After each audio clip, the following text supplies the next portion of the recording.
অন্ধকারাচ্ছন্ন এক মঞ্চে সহসা যখন তীব্র আলো ঝলসে ওঠে, ঠিক তখনই যেন দিক বিদিক থেকে দর্শকের কৌতূহলী দৃষ্টি ধেয়ে আসে সেই আলোক বিন্দুর দিকে। বাংলাদেশের রাজনীতির মঞ্চেও তেমনি এক আকস্মিক আলোকছটা হয়ে আবির্ভূত হয়েছেন শাইখুল হাদিস মাওলানা মামুনুল হক। এক নতুন নাম, এক নতুন মুখ, যিনি এক সময় কেবলই একজন ইসলামী চিন্তাবিদ হিসেবে পরিচিত ছিলেন, অথচ আজ তার আগমন ঘিরে পুরো রাজনৈতিক অঙ্গনে এক অভূতপূর্ব আলোড়ন সৃষ্টি হয়েছে। তার চারদিকে যেন অদেখা এক শক্তির বলয় ধীরে ধীরে পাকিয়ে উঠছে, যা রাজনৈতিক বিশ্লেষক থেকে শুরু করে সাধারণ মানুষ সকলের দৃষ্টি আকর্ষণ করছে। এই বলয়ের অগোচরেই লুকিয়ে আছে এক ভবিষ্যৎ সম্ভাবনার চিত্র, যা বাংলাদেশের চিরাচরিত রাজনৈতিক মেরুকরণকে এক নতুন দিকে চালিত করতে পারে। রাজনৈতিক মহল এখন তাকে ঘিরে নিছক একজন ইসলামী বক্তা হিসেবে দেখছেন না, বরং দেখছেন এক সম্ভাব্য নতুন শক্তির ধারক ও বাহক হিসেবে, যার উত্থান নিঃসন্দেহে আগমনের নির্বাচন এবং ক্ষমতা সমীকরণের এক বিশাল প্রভাব ফেলবে।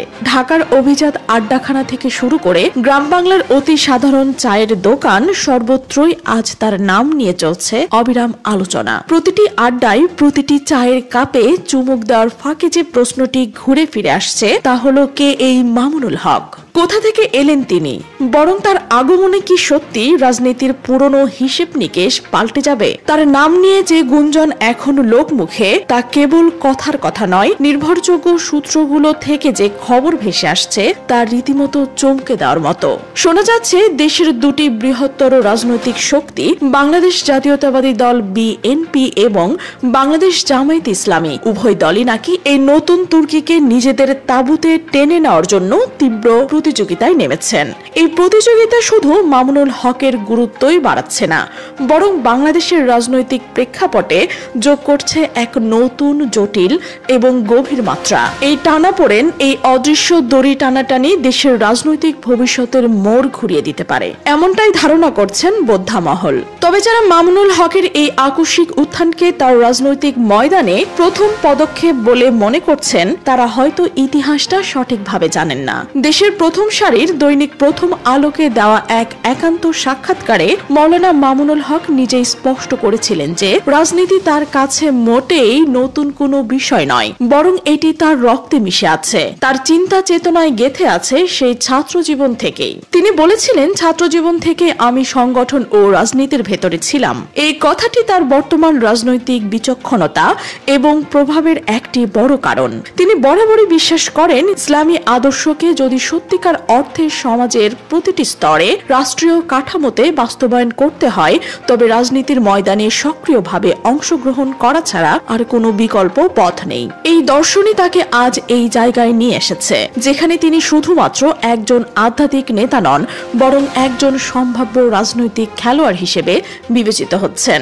এবং তার এই দৃঢ় বিশ্বাসী তাকে ইসলামী মূল্যবোধের ভিত্তিতে একটি রাষ্ট্র প্রতিষ্ঠার স্বপ্ন দেখিয়েছে এবং সেই স্বপ্ন পূরণের জন্য তাকে ময়দানে নামতে উদ্বুদ্ধ করেছে। কিন্তু এখন সবচেয়ে বড় প্রশ্নটি হলো, যদি তিনি সত্যি জাতীয় নির্বাচনে অংশ নেন, তবে কোন আসন থেকে প্রার্থী হবেন তিনি? তার মতো একজন প্রভাবশালী ব্যক্তিত্বের জন্য সঠিক আসন নির্বাচন অত্যন্ত গুরুত্বপূর্ণ। বিশ্বস্ত সূত্রগুলো থেকে যে খবর পাওয়া গেছে, তাতে তার নজরে রয়েছে তিনটি গুরুত্বপূর্ণ আসন। প্রথমত, ঢাকা 13 অর্থাৎ মোহাম্মদপুর এলাকা। এই আসনটি তার জন্য অত্যন্ত গুরুত্বপূর্ণ, কারণ এখানে তার রয়েছে এক শক্তিশালী জনসমর্থন এবং বহুদিনের সাংগঠনিক ভিত্তি।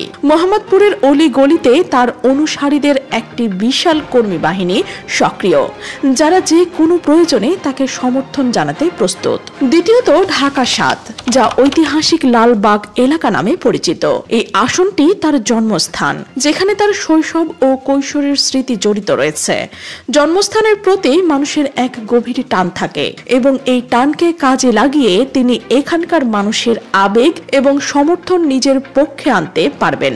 এবং তৃতীয়ত, বাগেরহাট 1 আসনটি, এই আসনটি তার নানার বাড়ি এবং তার পারিবারিক যোগাযোগের একটি কেন্দ্রবিন্দু।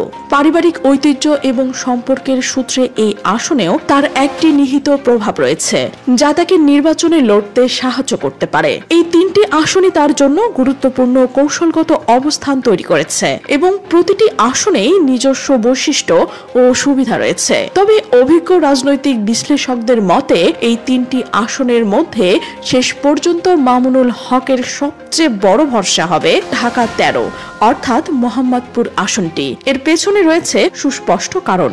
মোহাম্মদপুরে তার নিজস্ব লোকবল এবং এক বিশাল স্বেচ্ছাসেবক দল অনেক আগে থেকেই প্রস্তুত রয়েছে। এই কর্মী বাহিনী নিবেদিত প্রাণ, সুসংগঠিত এবং যে কোনো নির্বাচনী চ্যালেঞ্জ মোকাবেলায় সক্ষম।